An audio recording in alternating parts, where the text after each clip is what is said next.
But we are now moving to Florida. So we've been covering the ballot measures for 2024, all of those states that have ballot initiatives. And so you know what is going to be on the ballot for your state. So now we are moving to the Sunshine State, Florida. So what's interesting about Florida, and we'll just sum this up for you, is that constitutional amendments and these they can initiate constitutional amendments through a direct initiative. So that means that a successful petition drives bypass Florida legislature and goes directly on the ballot for voters to vote. So again, as I've said before, there are a number of states that are indirect, meaning it has to go through the legislature and they approve what gets on the ballot. That's my state, Massachusetts. And then there are those states where it's direct, where they can just bypass the legislature and it goes directly on the ballot. So Florida has some interesting ones this year. If you live there, you might want to pay attention. The Florida Amendment Partisan School Board Elections Amendment. Dun, dun, dun. Interesting. A yes vote supports making school board elections partisan. Beginning in the November of 2026, general election and for the primary elections nominating party candidates for the 2026 election. A no vote opposes making school board elections partisan, thereby maintaining current procedures where school board members are elected in a nonpartisan election. There is a supermajority requirement in Florida. Everyone, this is important. In Florida, 60% of the vote is required for voters to approve Amendment 1. If this were a new tax or create tax, it will require 66%. So I told you guys before, some of these states require a supermajority. That means that if the majority of people vote for something, that doesn't mean it necessarily passes. You have to have that 60% in order for it to pass. All right. My state isn't like that, but some states are that way. It makes it harder for them to pass these measures. So let's see who supports this. We have Republican senators and representatives that support it. One of the arguments is that parties engage in these races. There's no such thing as a nonpartisan race anymore. The races are partisan, and the only ones that aren't informed are being tricked. And what happens is there are games that are played all the time in these races. And what I'm trying to do is pull the bag off of the voters' heads. Interesting. Who opposes it? We have Democrat senators and representatives, Angela Nixon, Bobby Powell Jr., and one of their arguments is, I believe this bill is not about transparency at all. This bill is about making our school board elections and our school boards more contentious, more like DC, which Republicans honestly always try to oppose. Interesting. Right now, there is no money spent to support this measure or oppose it. And there's a note here from Roger, who puts these together for me. He said, see this right here. I often speak in America where political parties are should be abolished. It is my belief that when partisanship is out of the way, as well as who the big money interests shift towards institutions and businesses that are democratically run, then those who are elected by the people that they're supposed to serve. Okay, so this is a really good point. He goes on to say, for what purpose does it serve? And for whom does it serve? Why does the school board have to be partisan? To serve the interests of their parties, to grow their parties. Your local school board in 41 states are nonpartisan, which means they operate in a manner that is collaborative, cooperative, and cohesive rather than polarizing. So this is a really good point. If it were me, guys, I would not support this to be a partisan thing. I would say, no, I do not support school board to be partisan if it were me. So if you're in Florida, I just don't understand why you need that to be partisan. Like Roger is saying here, this is a really good point. Florida Amendment 2, the right to hunt and fish amendment for all you hunters and fishers out there, those who like to do so, partake in that. It says a yes vote supports establishing a constitutional right to hunt and fish in Florida. A no vote opposes that. Okay. So I was surprised to see this one because I was like, I thought you could just do that anyway. But it says, again, a supermajority is required for the approval of this amendment. And what it says here is that as of 2023, a total of 23 states had constitutional provisions that protected the right to hunt and fish. And the first one was Vermont in 1777, and 22 additional states followed in with Alabama in 1996. So that's interesting. This is supported by Republican senator, representatives, and House Speaker.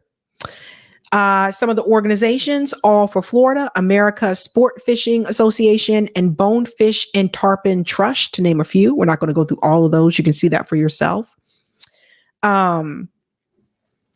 It goes on to say, one of the arguments here: Florida is an incredibly important state for the sport fishing industry and is considered the fishing capital of the world. Our state attracts more than 4.3 million anglers who make fishing in Florida an economic engine that contributes nearly 14 billion in economic output and supports more than 120,000 jobs. I can see that.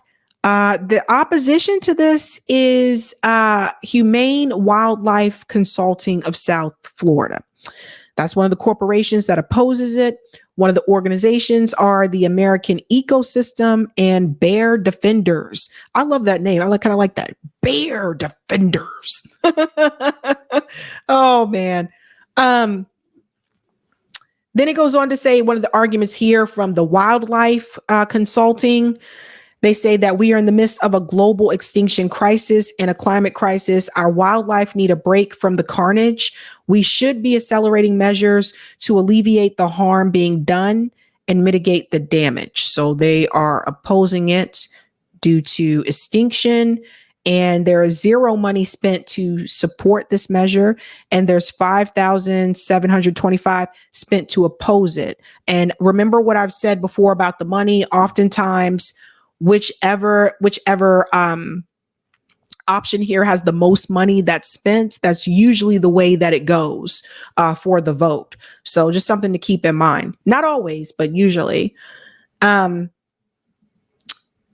Here's a good one, ladies and gentlemen. Puff, puff, pass.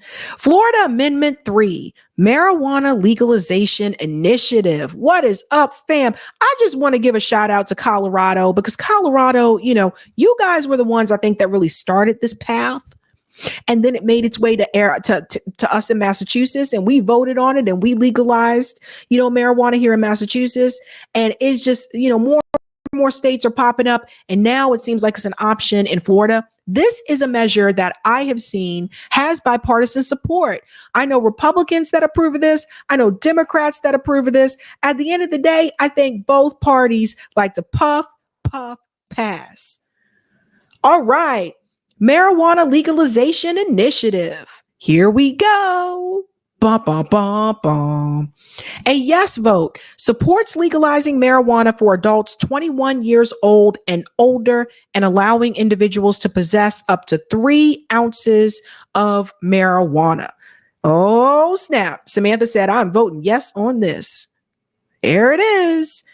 There it is.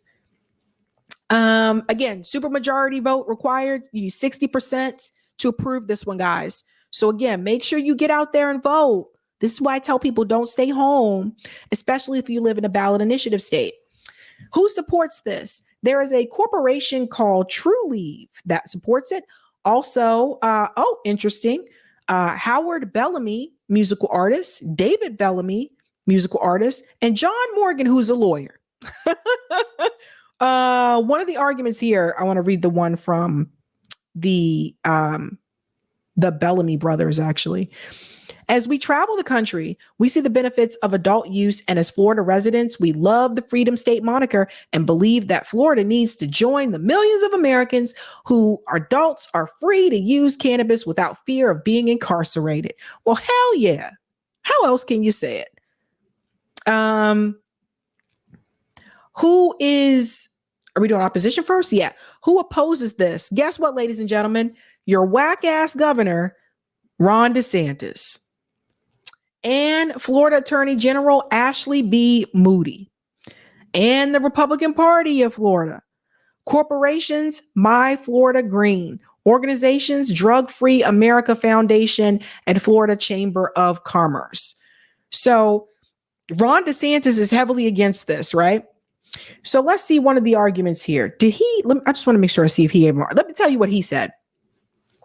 The initiatives are very, very extreme. Once voters figure out how radical both of those are, they're going to fail. It's basically a license to have it anywhere you want. So no time, place, and manner restrictions. This state will start to smell like marijuana in our cities and towns. Let me tell you something, Ron. Ron DeSantis, you come across to me as pretty tight. You seem like you wrap too tight. You seem to be very uncomfortable in social spaces. You look uncomfortable. You're also kind of a psychopath. There's also the time that you spent at Guantanamo Bay where you tortured people. If anything, I would think that you could use a little smoky smoke. Maybe it might loosen you up a little bit. Maybe not have you walking around like your butt is clenched together. So if anything, I think you could use a little bit of smoky smoke. Then you won't be such a tight ass. So there's that. There's that. Ay. Something so incredibly popular. Jesus Christ. There is 61, holy shit, over $61 million that is spent to support it. And there is over 125,000 spent to oppose it. So it's probably going to pass. So it's just, he does. He looks uncomfortable.